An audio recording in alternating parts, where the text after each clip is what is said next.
दोस्तों, मैं KM Sharma KM sales academy में आज एक ऐसे शख्स का वेलकम कर रहा हूं जिसको मिलने के लिए लोगों को अपॉइंटमेंट लेना पड़ता है। आप हमेशा चाहते हैं मुझे एक एचएनआई क्लाइंट मिले, मुझको ऐसे क्लाइंट मिले जो ऑडी रखता हो, जो मर्सिडीज रखता हो।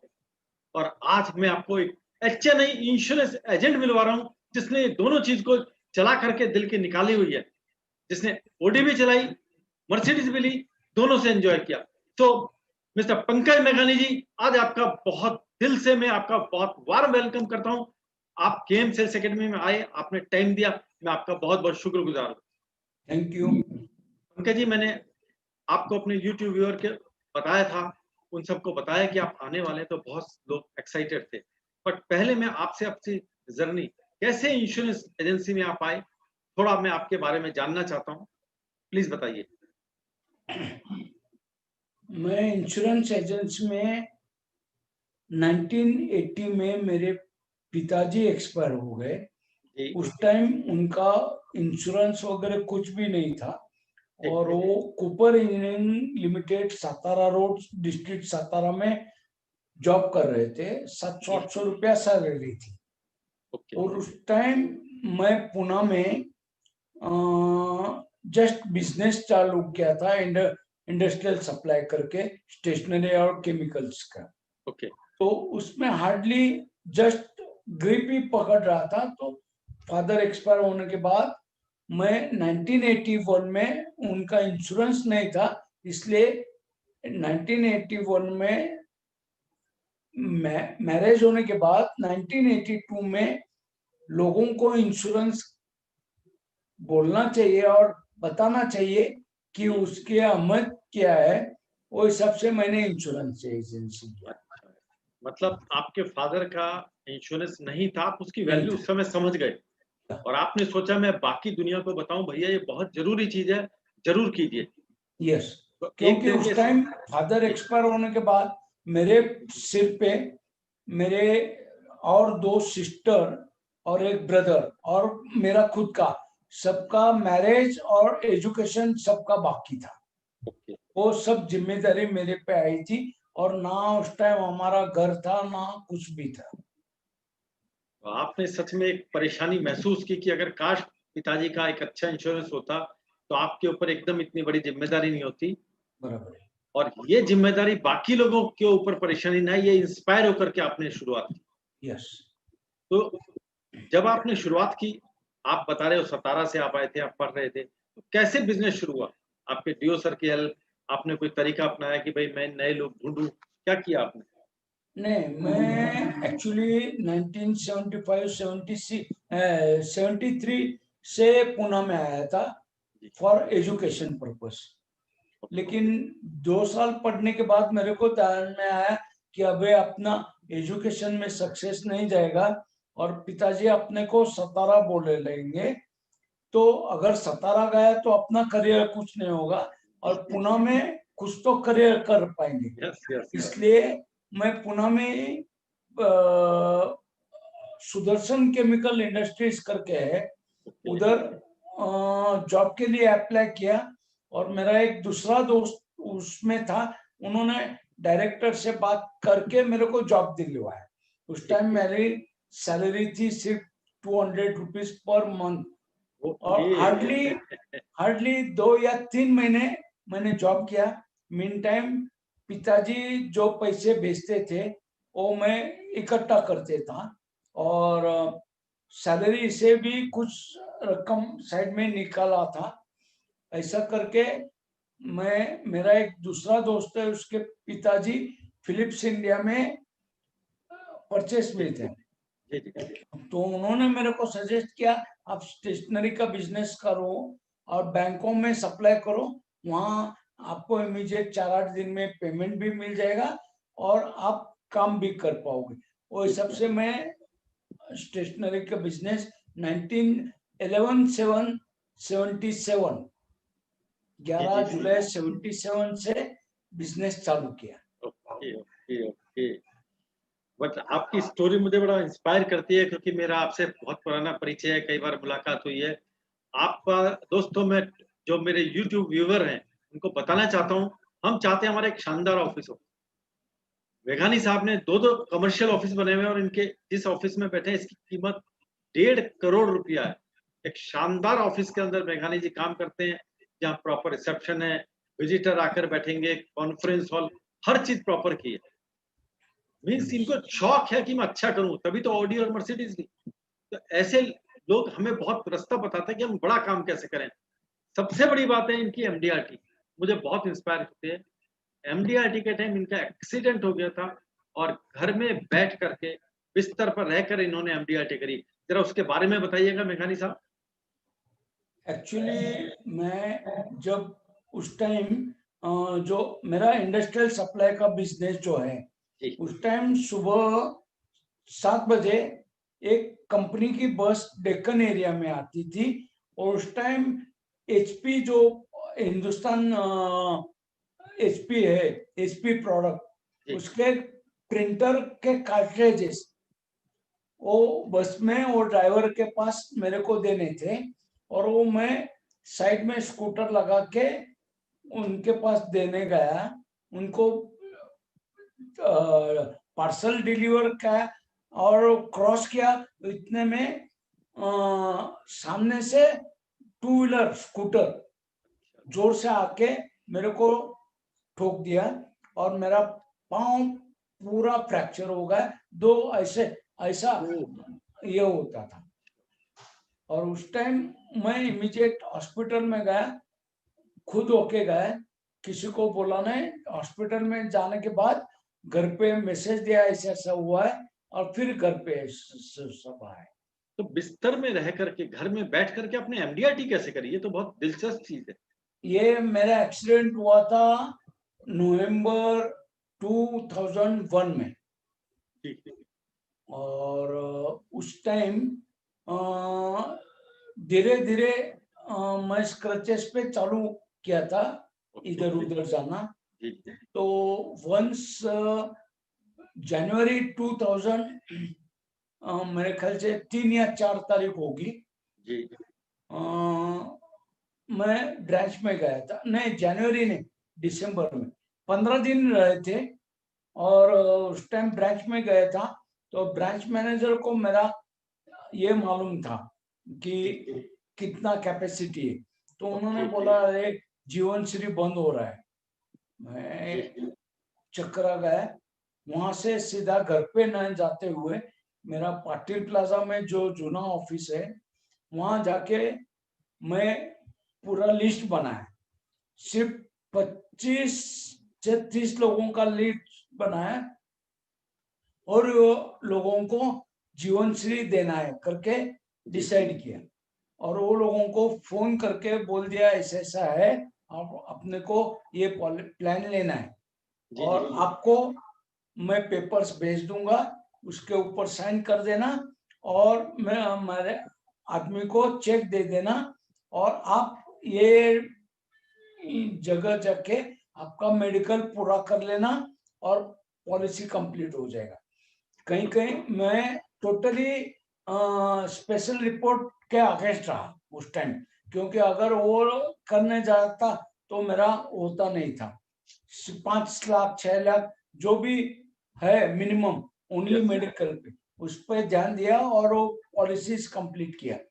उस टाइम कुछ कुछ पॉलिसीज मेरे डिवीजन में चले जाती थी ड्यू टू सम ये और उनका पीछे का इंश्योरेंस।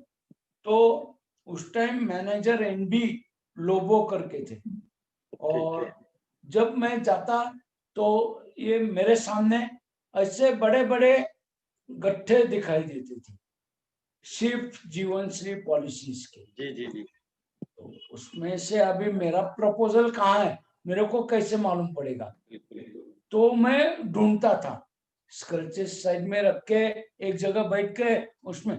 तो उन्होंने देखा, वो बोले आप बेफिक्र रह के घर पे जाओ और फिर आपका वो सब जितना भी पॉलिसी है मैं मेरे को नंबर दे दो, मैं कंप्लीट करवा लूंगा। लेकिन मेरे को खुद को उस पे ध्यान देना था। मैं उनके पीछे ही रहा और बिफोर 31 जनवरी 2002 तब मैंने सब जितने भी मेरे प्रपोजल थे, टोटल मेरे ख्याल से 27 का 28 पॉलिसीज थी, सब मैं कंप्लीट किया, तब मेरे को चैन पड़ा। लेकिन ये सच बात है मेघानी साहब की, जो हमारा लाइफ इंश्योरेंस के स्टाफ है, मैनेजर्स हैं, डीओ हैं, ये हम लोगों को वास्तव में बहुत ही सपोर्ट करते हैं और शायद हमारी सफलता में इनका बहुत बड़ा हाथ है। मैं एक बार सभी अपने एलआईसी के staff, BM, SDM sir, DO sir, सभी का बहुत-बहुत धन्यवाद करता हूँ कि आप इस तरह से सपोर्ट करते हो, तभी हम लोग यहाँ तक पहुँचे हैं। रियली थैंकफुल हैं। दोस्तों, मैंने मेघानी साहब को ऐसे ही नहीं कहा था अच्छा नहीं एजेंट है। वो प्रॉपर्टी के शौकीन है और लोनावाला में उन्होंने अपना एक बंगला भी बनवा रखा है। ये बंगला बनाने की कहाँ से आई मेघानी साहब आपको? एक्चुअली क्या है, मेरा जो बिजनेस चल रहा था, तो उस टाइम कभी-कभी घर में चर्चा होती थी कि अपना एक छोटा फार्म हाउस लेना चाहिए। ओके। तो मिसेस मेरे पीछे पड़ी थी कि अपने को एक फार्म हाउस लेना है। तो मैंने उनको कहा कि भाई फार्म हाउस लेने में कुछ प्रॉब्लम नहीं है, लेकिन उसको वहां जाके पूरा हमेशा मेंटेनेंस के लिए अपने को खुद हाजिर रहना पड़ेगा। जी, जी, उससे जी। बेटर है कि अपन ये ले लेते हैं, बंगला ले एक बंगलो ले लेते हैं, और यहाँ से 70-80 किलोमीटर दूर है लोनावाला, कभी भी जा सकते हैं। और बॉम्बे बीच में आता है, बॉम्बे जाते समय बीच में आता है, जी, जी, जी। हम लोग कभी भी देख सकते हैं बिल्कुल। क्या है क्या नहीं। वो हिसाब से मैंने लोनावाला में बंगलो लिया। बहुत बढ़िया। ये आपका शौक और अपनी वाइफ से आपका प्यार भी दिखाता है, क्योंकि हम लोग सारे टाइम तो मीटिंग्स के कारण घर से बाहर रहते हैं, लेकिन उनकी इच्छा तो पूरी की जा सकती जो आपने की वो। आप नए एजेंट कोई बन रहा है उसको कैसे मैसेज दें कि वो कैसे काम शुरुआत करे? नए एजेंट या पुराने हो, जी, अपन सब जगह घूमते रहते हैं यस, और आजू बाजू में बहुत से लोग अपने साथ रहते हैं। कोई पहचान वाला रहता है, कोई पहचान वाला नहीं रहता है। स्ट्रेट पे उससे ओपनली बात किया कि भाई मैं ऐसा ऐसा इंश्योरेंस एडवाइजर हूँ या ऐसा है, आपने कुछ ये प्लानिंग किया है बच्चों का education, marriage, your retirement planning वगैरह, तो इस सब से बात करके हम उससे पहचान बढ़ाते हैं और उस सब से बात करते हैं। तो आपकी बात से मैं अर्थ निकालता हूँ कि असलियत में हमें हर आदमी से बात करते रहनी चाहिए। यस, यस, ये सबसे बड़ा मूल मंत्र दिया कि हमें चुनना नहीं है, हम हर आदमी से बात करें, क्या पता है किसको जरूरत हो। बराबर है। बहुत बढ़िया। तो क्या-क्या उन्हें प्रिकॉशंस रखनी चाहिए? क्या बात कर क्लाइंट से शुरुआत कर रहे हैं, मान लो एक अनजान आदमी के पास जा रहे हैं, तो कैसे शुरुआत करें वो?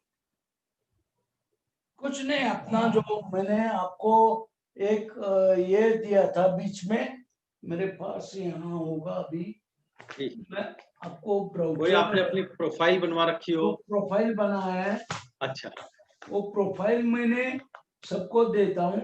एक मिनट, जी। मैं प्रोफाइल लाता हूँ।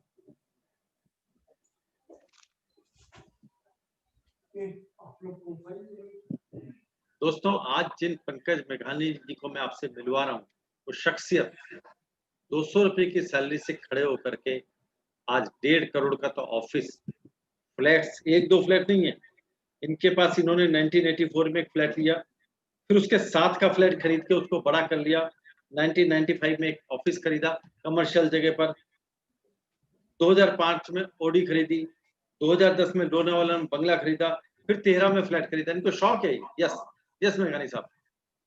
पहले मैंने एक सिंपल सा प्रोफाइल बनाया था, हाँ जी, उसमें पहले पेज पे मेरा सब इंफॉर्मेशन दिया था। ओके। अब पीछे अपना जीवन लाभ करके प्लान दिया था, हाँ, ये है। वो उसके लिए 5,000 रुपया महीना, हाँ जी, तो आप आपके बेटे को 1 करोड़ बना सकते हो यस, 25 साल के बाद, 35 साल के। ये ध्यान में आते आते मैं और एक ट्रेनिंग बीच में अटेंड किया था, और उसमें मेरे को आपका प्रोफाइल के बारे में मालूम पड़ा। जी, तो मैं एक बढ़िया सा एक ऐसा 4 पेज का प्रोफाइल बनाया, वेरी गुड। उसमें सब इंफॉर्मेशन दिया, मैं क्या क्या करता हूँ वो भी बोला, प्लस उसमें जो भी मेरे अचीवमेंट्स है ओके, या जो भी क्लाइंट्स के ये है टेस्टिमोनी। टेस्टिमोनी वो भी प्रिंट किए, और Very good. वो हिसाब से क्लाइंट को देख के मेरा पहचान देता हूँ। आपने बहुत अच्छी बात बताई। हम लोग काम करते हैं, लोग हमारे काम को एप्रिशिएट भी करते हैं, पर हम उनसे टेस्टिमोनी नहीं लेते।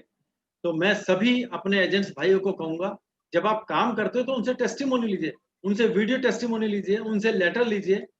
वो वीडियो पे बने तो अपने क्लाइंट्स को भेजिए, जिससे और क्लाइंट को पता चले इनकी सर्विस से लोग खुश हैं। ये बहुत अच्छा मैसेज दिया आपने। तो इसका मतलब हुआ कि हम लोग मिलते रहें, अपने बारे में बताते रहें, और इस तरीके से हमारा दायरा बढ़ता रहेगा। और सबसे बढ़िया बात जो मुझे खुद इंश्योरेंस बिज़नेस में लगती है, मैं भी 1998 से काम कर रहा हूँ, हमारी इन्वेस्टमेंट नहीं है। आज के बिज़नेस में लोग घबराते हैं, और आपने उससे शुरुआत करके आज इतनी लंबी लिस्ट में देख रहा हूँ, 84 में बंगला, 95 में ऑफिस, फिर 2000 में सेकंड फ्लैट, फिर 5 में ओडी मर्सिडीज, फिर 10 में बंगला लोनावाला, फिर 13 में फ्लैट। आगे आपकी क्या तमन्ना है? मुझे आपने बताया था कि आपका बेटा अबॉर्ड बढ़ता है, स्कॉटलैंड में इस समय है। स्कॉटलैंड में अबरडीन में है, ओके, और वो वहाँ पे आरबीएस बैंक में था, अच्छा, रॉयल बैंक ऑफ स्कॉटलैंड। लेकिन ठीक, बीच में आरबीएस बैंक में कुछ रिस्ट्रिक्शंस आ गए, और उसमें उनका जॉब चला गया। अभी वो प्राइवेट जॉब करता है, और वो इज हैप्पी। उसका 2014 में मैरिज किया है, अभी एक बहू भी है, एक छोटी सी गुड़िया भी अच्छा। है। ओहो, दादा बने हुए हैं। हाँ, बहुत-बहुत दादा बधाई हुआ है। आपको। यही है मेघानी साहब, पूरी ज़िंदगी मेहनत करने के बाद बच्चे सेटल हो जाते हैं, तो Yes. हमारे को भी खुशी मिलती है। तो ये तो और भी अच्छी बात है। और आप कुछ खास मैसेज देना चाहें हमारी इंश्योरेंस एजेंट्स कम्युनिटी को? मुझे आपसे बात करके बहुत इंस्पायर हुआ मैं। नहीं, खास बात ये है कि आप कहीं भी जाओ, जी, चाहे मार्केट में जाओ या कहीं भी जाओ, अपना पहचान दो as a insurance agent, advisor, LIC. और ये क्या क्या जरूरी है, क्यों जरूरी है, क्योंकि हादसा सामने से बोल के नहीं आता। यस, यस, यस, हाँ, बिल्कुल, हादसा अन्य से कभी भी कैसे भी कहीं भी हो सकता है। बिल्कुल। उससे बेटर है कि अभी आपको 2011 में अमेरिका में हाँ जी, ये हुआ था, हादसा नो, हुआ था। हाँ जी, हाँ किसको जी, मालूम था? बिल्कुल, किसको नहीं। ऐसे कहीं भी हादसे आ सकते हैं, सुनामी आ सकते हैं, कुछ भी हो सकता है। या आप ट्रेन से या बाय रोड कहीं भी जा सकते हो, आपका भले कुछ गड़बड़ नहीं है, आप सेफ जा रहे हैं। सामने बिल्कुल, वाला का गारंटी आपके पास है क्या? नहीं है। यस, उसके लिए इंश्योरेंस रहना जरूरी है। आज बहुत से लोग बोलते हैं नहीं मेरे पास बहुत है, ठीक है, वो काम में आएगा, लेकिन उसके साथ इंश्योरेंस भी रहेगा, और कुछ कम ज्यादा होगा तो आपकी जो प्रॉपर्टी है, आपकी जो वैल्यू है, उसमें बढ़ोतरी होने वाली है। ना हम लेके जाने वाले और ना दूसरा कोई लेके जाना, आपके घर वालों को ही काम में आना वाला यस, यस, बिल्कुल सही। और आप जो कर चुके थे, वो तो कर ही चुके हो। हम है। तो यस, वैल्यू ऐड करके दे रहे हैं। यस, इंश्योरेंस एडवाइजर आपकी और मेरी ड्यूटी यही है। बराबर, जब आप जा रहे हो तो कितनी वैल्यू ऐड कर रहे हैं, वो जिम्मेदारी हम लेने को तैयार हैं। बराबर। बहुत अच्छा मेघानी साहब, मुझे आपसे मिलकर के रियली बड़ी खुशी हुई, और हम मिलते रहेंगे। सबसे बड़ी बात है दोस्तों, 67 की एज के बाद भी उनका वही जोश बरकरार है, और वो चाहते हैं मुझे और आगे बढ़ना है, और बड़े ड्रीम है, और लोगों को मैंने कवर करना है, और बिजनेसमैन की लेगेसी में ज्यादा ऐड करना है। मैं थैंकफुल हूँ मेघानी साहब का, उन्होंने मुझे टाइम दिया। थैंक यू मेघानी साहब, थैंक यू।